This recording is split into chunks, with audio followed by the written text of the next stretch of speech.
ఆంధ్రప్రదేశ్ రాష్ట్ర విద్యార్థులారా, ప్రజలారా, ఈ రోజు మన ముందున్న అతి పెద్ద సమస్య మెడికల్ కాలేజ్లను ప్రైవేట్ కబంధ హస్తాల్లోకి నెట్టివేయడం. ప్రజల ఆస్తి అయినటువంటి ఆ విద్యాలయాల్ని బాబు గారు కార్పొరేట్ వ్యాపారులకి అమ్మేస్తున్నారు. ఇది సాధారణ నిర్ణయం కాదు, ఆషామాషి విషయం కాదు. ఇది రాష్ట్ర విద్యార్థుల భవిష్యత్తుపై దాడి. అసలు మెడికల్ సీట్ అన్నది డబ్బున్న వాడికి కాదు, ప్రతిభ ఉన్న వాళ్లకే దక్కాలి. కానీ ఈ రోజున కూటమి నిర్ణయం వల్ల, బాబుగారి నిర్ణయం వల్ల విద్యార్థుల భవిష్యత్తు బుల్డోజర్ కింద తొక్కివేయబడుతోంది. విద్యని అమ్ముకోవడం అంటే భవిష్యత్తుని కబలించినట్లే అన్న విషయం కూటమి పెద్దలు ఎందుకు గ్రహించలేకపోతున్నారు? గౌరవనీయ ముఖ్యమంత్రి వర్యులు చంద్రబాబు నాయుడు గారు ఒక్క మాట వినండి. ఇది 1995 కాదు, ఇది 2025. ఆ రోజున మీ వెన్నుపోటు రాజకీయాలు నడిచుండొచ్చు గాక, కానీ ఈ రోజున మీరు రాష్ట్ర ప్రజలకి, రాష్ట్ర విద్యార్థులకు చేసిన వెన్నుపోటుని ఈ తరం, పోరాడే తరం చూస్తూ ఊరుకోదు. ఆ గొంతులన్నీ కలిసి మిమ్మల్ని ప్రశ్నిస్తున్నాయి.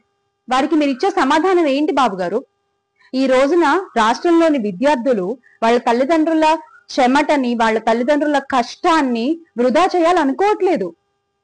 రాష్ట్రంలోని విద్యార్థులు, ప్రజలు మీ మెడికల్ కాలేజీల ప్రైవేటీకరణ అనేటువంటి నిర్ణయంపై పోరాడడానికి, గొంతెత్తడానికి సిద్ధంగా ఉన్నారు. డాక్టర్ కావాలన్న వాళ్ళ కలలని సాకారం చేసుకునే దిశగా ఈ రోజున రాష్ట్రంలోని విద్యార్థుల అడుగులు పడుతున్నాయి. ఎందుకంటే వాళ్ళకు తెలుసు, ఒక్క విద్యార్థి లేస్తే 1000 ద్రోహాలను తుడిచివేయబడచ్చు అని. ఒక్క గళం గర్జిస్తే 1000 కుట్రలు కూల్చివేయబడతాయి అన్న విషయం వాళ్ళకు తెలుసు. ఈ రోజున విద్యార్థులు, వారి తల్లిదండ్రుల కడుపు మంటే మీ అహంకారాన్ని మట్టిలో కలుపుతుంది. విద్యని అమ్ముకునే వాళ్ళ పాలన ఏ నాటికైనా సరే బూడిదవక మానదు. అసలు విద్యాశాఖ మంత్రి గారికి ఇవేం పట్టవా? దీని గురించి ఆయన ఏం మాట్లాడరా? బాబు గారు ఇచ్చిన స్క్రిప్ట్ చదువుతూ విద్యార్థుల భవిష్యత్తు అమ్మేస్తున్న ఆయనకి అసలు ఆ శాఖ మంత్రిగా ఉండేటువంటి అర్హత ఉందా అని ప్రశ్నిస్తున్నాం. నారా లోకేష్ గారు విద్యాశాఖ మంత్ర, విద్యా షాక్ మంత్ర. బాబు గారు వెన్నుపోటు కింగ్, లోకేష్ గారేమో నోట్ కింగ్, బుక్కింగ్, అదే రెడ్ బుక్కింగ్. ఇద్దరు కలిసి ఈ రోజున గవర్నమెంట్ ఆస్తి, ప్రజల ఆస్తి అయినటువంటి మెడికల్ కాలేజీలని కార్పొరేట్ పంజరాల్లో పడేస్తున్నారు. గౌరవ విద్యాశాఖ మంత్రి గారు విద్యార్థుల మంత్ర, లేకపోతే కార్పొరేట్ దళాల పని మనిషా అనేది అర్థం కాని ఒక పరిస్థితి ఈ రోజున రాష్ట్రంలో నెలకొని ఉంది.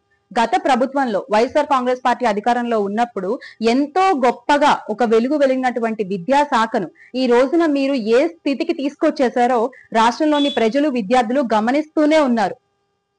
విద్యార్థుల విప్లవమే మీ అహంకారానికి గొడ్డలి పెట్టవుతుంది. అదే లోకేష్ గారికి చివరి పాఠం అవుతుందన్న విషయం మీరు మర్చిపోకూడదు.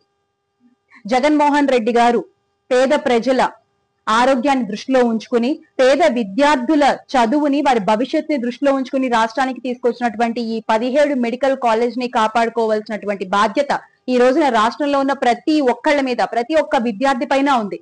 ఇది ఒక ఏ పార్టీ సమస్యో కాదు, ఇది ప్రజల సమస్య, ఇది మీ సమస్య. పోరాడితే పోయేదేమీ లేదు, బానిస సంఖ్యలు తప్ప. చివరిగా కూటమి పెద్దలకి ఒక విషయం గుర్తు చేయాలనుకుంటున్నాను.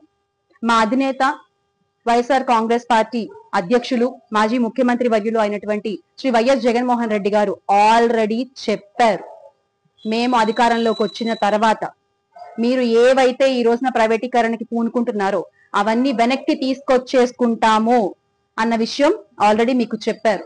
అది గుర్తు పెట్టుకుని ఆ దిశగా మీ అడుగులు పడితే బాగుంటుంది అనేది మా అభిప్రాయం. Make Andhra great again with Jagan అన్న. జయ హో విద్యార్థి శక్తి, జోహార్ వైఎస్ఆర్, జై జగన్. 95-96లో నేను సీఎం అయినప్పటికీ 650 బెడ్లు ఉన్నాయి మొత్తం రాష్ట్రం అంతా. మెడికల్ సీట్స్ 650 ఉన్నాయి. నేను వస్తానే 7 మెడికల్కి ఇచ్చి 750 యాడ్ చేశాం.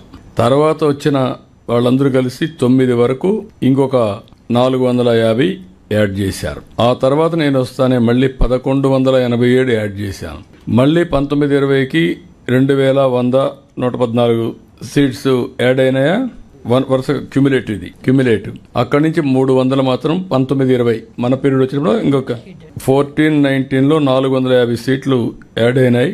95, 2004 780 సీట్లు యాడ్ అయినాయి. అంతవరకు 650 ఉన్నాయి. అదే మరిగా 19-24 557 సీట్లు మాత్రం యాడ్ అయినాయి.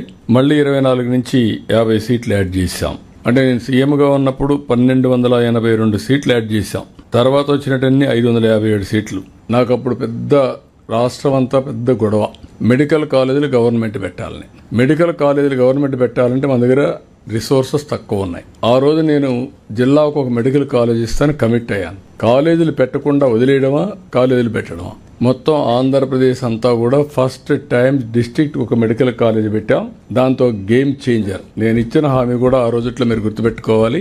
Every 1 kilometre elementary school, every 3 kilometres upper primary school, every 5 kilometre high school, every mandal junior college. అంతవరకు ఏజెన్సీ ఏరియాలో జూనియర్ కాలేజీలు లేవు.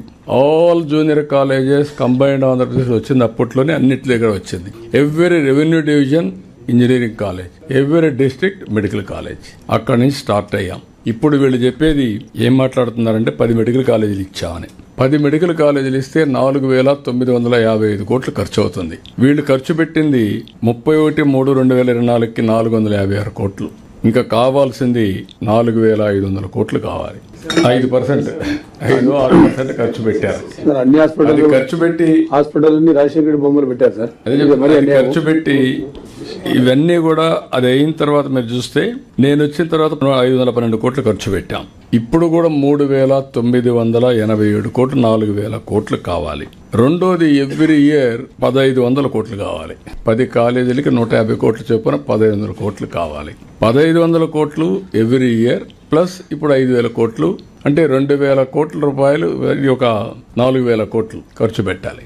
ఇవన్నీ ఖర్చు పెట్టిన తర్వాత వాట్ ఈస్ ది బెనిఫిట్ అని మీరు చూస్తే governor quota 50%, management quota 30%, 15% NRI quota. అది సెల్ఫ్ ఫైనాన్సింగ్ స్కీమ్. ఇప్పుడు కూడా ఇక్కడికి వచ్చినప్పుడు 50% convenor quota, 15% government of India quota.